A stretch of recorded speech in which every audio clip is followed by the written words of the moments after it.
NAFDAC takes swift action, recalls toxic cough syrup to safeguard Nigerians. Business mogul Dangote says energy price caught pushing down Nigeria's inflation figures. The Actors Guild of Nigeria halts movies featuring boat rides following the tragic death of actor Junior Pope. And on the global stage, Mali bans political party activities as calls for elections grow. Hello and welcome to Trust TV's News Update. I am Chiamaka Nwafo.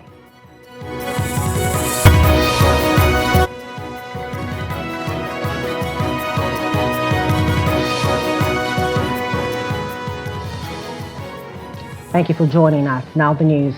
The National Agency for Food and Drugs Administration and Control has recalled Benylin pediatric syrup manufactured by Johnson & Johnson following recent toxicity findings in the laboratory on the product. NAFDAC said laboratory analysis conducted on the product showed that it contained an unacceptably high level of diethylene glycol and was found to cause acute oral toxicity in laboratory animals.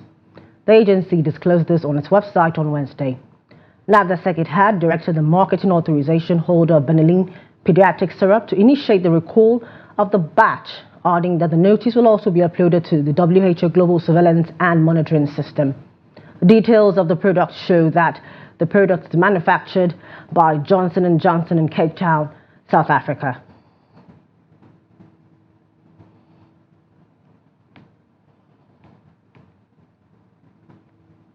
Still staying with NAFDAC, it has banned the sale of Dex luxury bar soap due to the presence of butyrylene methylpropanol. According to a statement posted on NAFDAC's official channels on Thursday, the product Dex luxury bar soap No. 6 Mystic Flower, manufactured in Turkey, contains BMHCA, a substance prohibited in cosmetic products due to its potential harm to the reproductive system and skin sensitization.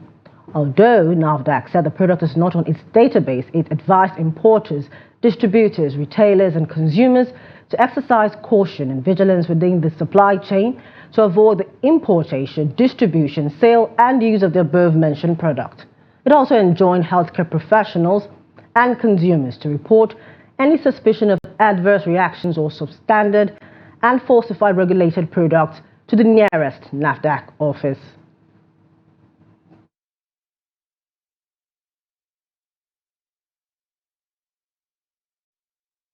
Security matters now. Operatives of the Ondo State Security Network, also known as Amotekun Corps, have apprehended 45 individuals for allegedly committing various offences, including dangerous driving, burglary, anti-grazing activities, destruction of public peace, and buying stolen goods.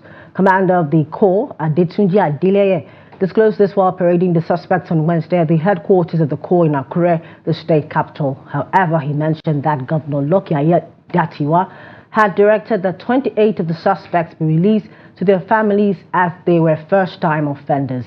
Adeleye further stated that the Corps had rounded up 45 suspected criminals from the 18 local government areas of the state for a range of offences. Among the suspects, there were 14 individuals accused of kidnapping, 1 dangerous driver, 5 burglary cases, 2 anti-grazing suspects, as well as 4 individuals arrested for charges related to public peace disruption, theft, and purchasing stolen goods.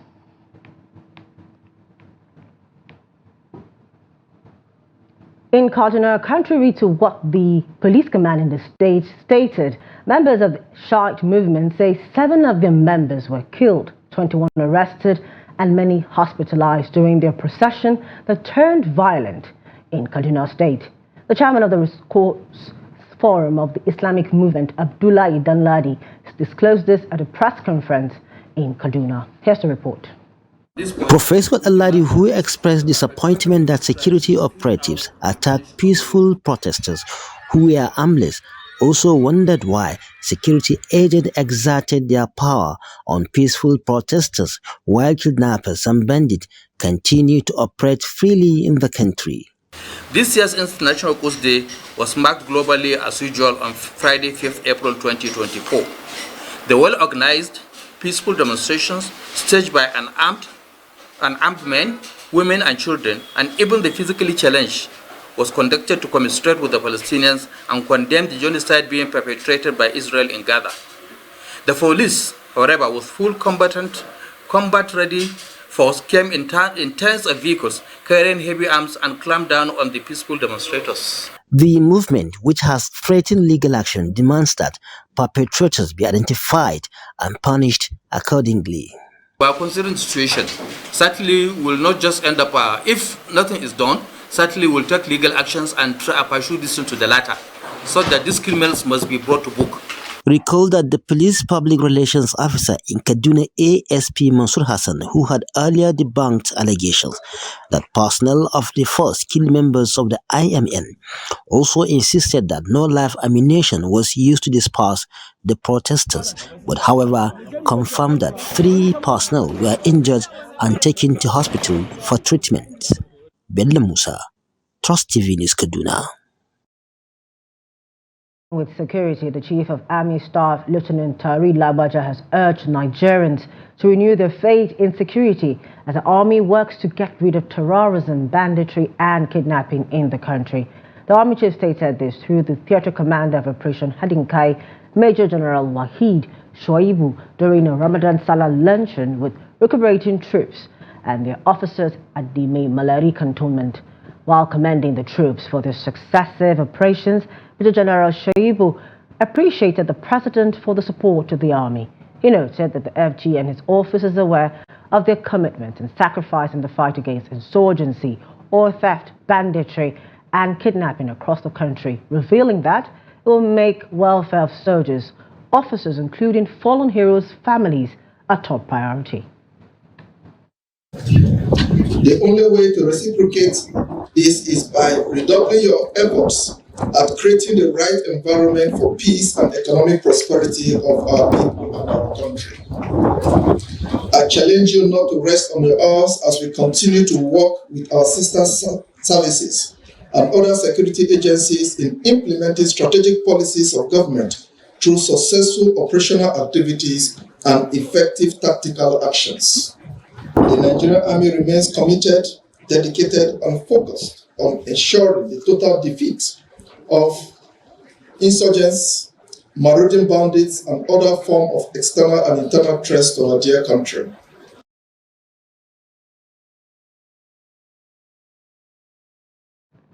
The quote in diesel price by the Dangote refinery will reduce inflation, according to the president of Dangote Group, Aliko Dangote.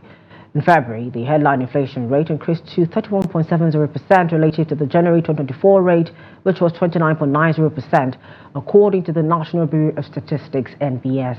Now, Dangote spoke with reporters after paying an Eid al-Fitr homage to President Bola Ahmed Tinubu at his Lagos home.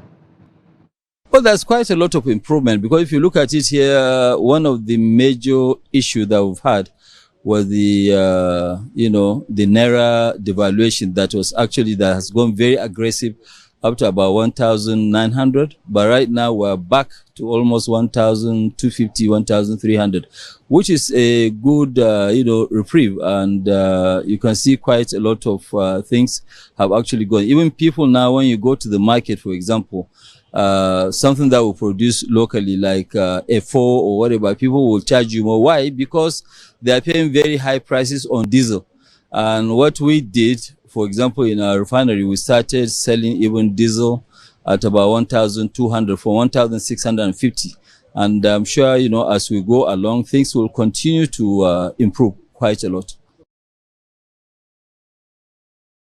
We move to the Green Chamber, where the Minority Caucus has called on Nigerians to embrace the spirit of tolerance, sacrifice and peaceful coexistence as they join other Muslims in celebrating this year's Eid al-Fitr. In a statement issued on Thursday and signed by Kingsley Chinda, the minority leader of the House, who also chairs the caucus, the lawmakers elected on the platform of minority parties urged Muslims to use the celebration as an opportunity to demonstrate love towards one another in the interest of peace and national cohesion. The caucus encouraged Muslims to continue exhibiting the values of tolerance, forgiveness, self-sacrifice, mutual love, and good neighborliness as exemplified by the Holy Prophet Muhammad, peace be upon him. The group expressed hopes that this occasion would enable faithfuls to continue praying for the unity, peace and progress of the country, especially considering the numerous challenges facing Nigerians, including poverty, hunger, widespread killings, abductions, kidnappings, and the overall state of insecurity across the nation.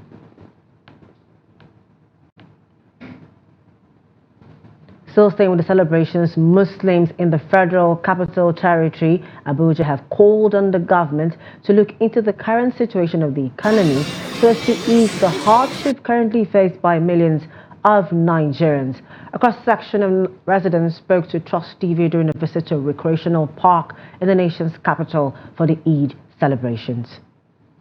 Compared to last year, actually, this is the Salah day today. You see the people are not plenty yet. There is yet to come because it is the evening time, and I can say this year will be more wonderful than the last year actually. Alhamdulillah, we thank God for everything. Only that everybody knows the situation in the country. It's not as it used to be. The economy is not like before.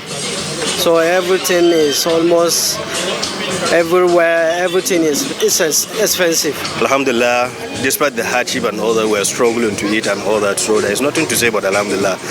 But things actually are not easy. Things are not easy, not at all, because you'll find a person that do takes 3 square meal last year, but this year you cannot be able to do that. During the fasting period, you see that a person may break the fast with only water. So actually things are very hard, but we are calling on the government to try as much as they can to bring out policies to cushion or to subsidize, to bring a kind of relief to the masses. This year I don't really enjoy it, but I enjoyed last year because I'm new in Abuja and I don't have any family except my parents and my siblings. But last year now, it's going to be fun, it can take you anywhere, but this Abuja, too much are expensive here. So I prefer last year than this year because last year some things are still cheaper than this year. Last year this place was full to the brim, but this year you can see how scanty the place is. There's no doubt about the fact that is given. So it is actually owing to the harsh economic situation, which almost everybody is feeling it harsh. And so, but however is it, we give glory to the Almighty Allah. Over in Kefi, the Emir Shehu Chindu Yamusa III has called on the federal government to support farmers, invest in education, and also support the private sector to ensure development in the country. The Emir made the call in his Eid al-Fitr message shortly after the Durbar in commemoration of the 2024 Salah celebration. Noel Sampson tells us more.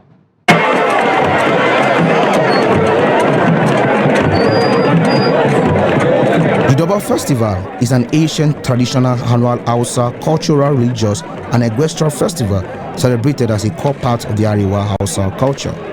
Durbar, which has existed for centuries, is an essential part of the Hausa kingdom and is also used to mark the end of Ramadan. The Emir of Kefi, shortly after the Durbar, which is organized to mark the Eid celebration, called for love among Nigerians as it is the only way forward for the nation. I would like to draw the attention of all of us in the country that we must love one another. We must be ready to support one another. If we are ready to do that, we will lessen the burden on the government, and then everybody will be engaged in love and protection of individuals. When you refuse to support your neighbor will also take his face away from your area where there is potential danger. He will not draw your attention. So we must be supportive to each other, and we must love each other. He also appealed to the federal government to support farmers, private sector, as well as agencies responsible for the security of the country. The subsidy should go to farmers so that it will encourage them and farm a lot of food for the country and other countries around us. The government cannot do it alone by giving our children work in various offices. They must support the private sector. They must relax some laws for the private sector to expand so that the expansion will support by bringing employment opportunities to our graduates. And also, I would like to draw the attention of the government on security. Security is not one man's assignment, it's everybody's assignment. And this can only be done through supporting institutions.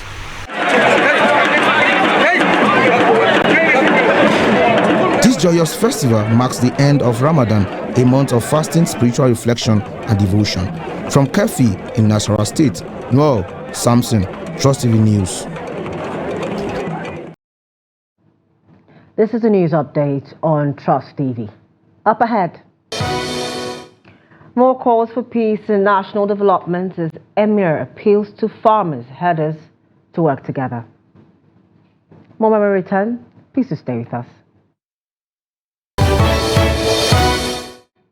Welcome back. Thanks for staying with us, and if you're just joining us, it's the news update on Trust TV. A recap of our top stories. NAFDAC takes swift action, recalling toxic cough syrup to safeguard Nigerians. And we also told you that business mogul Dangote says energy price cut pushing down Nigeria's inflation figures. Now to more stories. The Actors Guild of Nigeria has halted all film productions involving riverine areas and boat rides following the tragic boat accident that claimed the life of Nollywood actor Junior Pope and 3 crew members. Ejezia Rollers, the Guild's president, revealed this in a circular dated April 11, 2024, which was posted on social media on Thursday. In addition to suspending such film productions, the Guild has prohibited actors from participating in any film produced by Adama Luke until further notice. Luke is the producer of the movie titled The Other Side of Life, in which Junior Pope was starring before his untimely death. Reports emerged on Wednesday that Junior Pope and 4 other crew members lost their lives in an accident while traveling by boat away from the film set. Now, thousands of Muslims in Gombe State on Wednesday joined their counterparts across the world to celebrate Eid al-Fitr. Despite the prevailing hardship in the country, some Gombe residents say this year's Eid is among the best they ever witnessed. But while residents are reveling in the celebration, the Emir of Gombe, on the other hand, called on herders and farmers to sheath their swords to enable the state to achieve long-lasting peace and food security. Hassan Kohli tells us more. This year's Eid al-Fitr came amidst an economic slowdown, which deprived many of the ability to afford their basic necessities. However, in the midst of the downtown, most of the youth here describe this year's Salah celebration as one of the best compared to previous ones. We are celebrating this year's Eid in peace and harmony.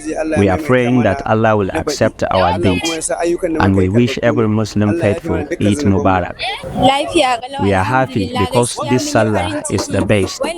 We are wearing new clothes, and there was no disappointment from tailors. We are really happy and wishing Muslims Eid Mubarak. We are happy and healthy, and we must thank Allah for that. However, we are experiencing difficulties here and there.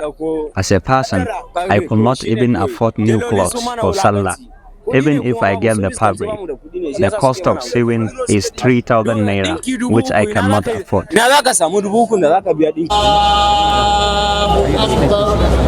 After observing 2 rakat of Eid, led by Imam Ali Hammari, the Emir of Gombe, Abubakar Shehu Abubakar III, urged faithful to embrace farming to become self-reliant and ensure the state achieves food security. The Emir, who called on farmers and herders to avoid fighting each other, noted the rainy season, when farming activities usually fix, is by the corner.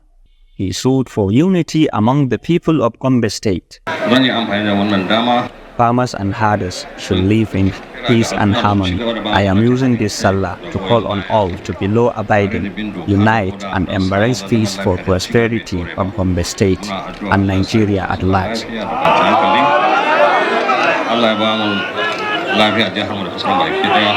In his Salah message, the state governor, Muhammadu Inwa Yahya, through his deputy, called for peace and unity, urging Muslims to sustain batches lent during the holy month of Ramadan.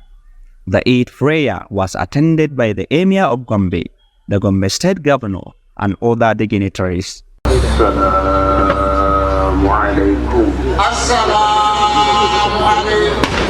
Hassan Koli, Trust TV News, Gombe. Let's get to business, where the Association of Bureau de Change Operators of Nigeria has expressed support for the Central Bank of Nigeria's directive to banks to stop the use of domiciliary accounts as collateral for Naira loans. Now, President of APCON, Aminu Gwadebe, who revealed the association's stance in a statement on Thursday, pointed out that the directive will not only boost liquidity in the currency market, but also strengthen the nation's buffers. The CBN has, in a circular titled "The Use of Foreign Currency Denominated Collaterals for Naira Loans," directed banks in Nigeria to stop the use of foreign currencies deposits as collateral for Naira loans. The Apex Bank prohibited the practice and gave the banks 3 months to end all such transactions.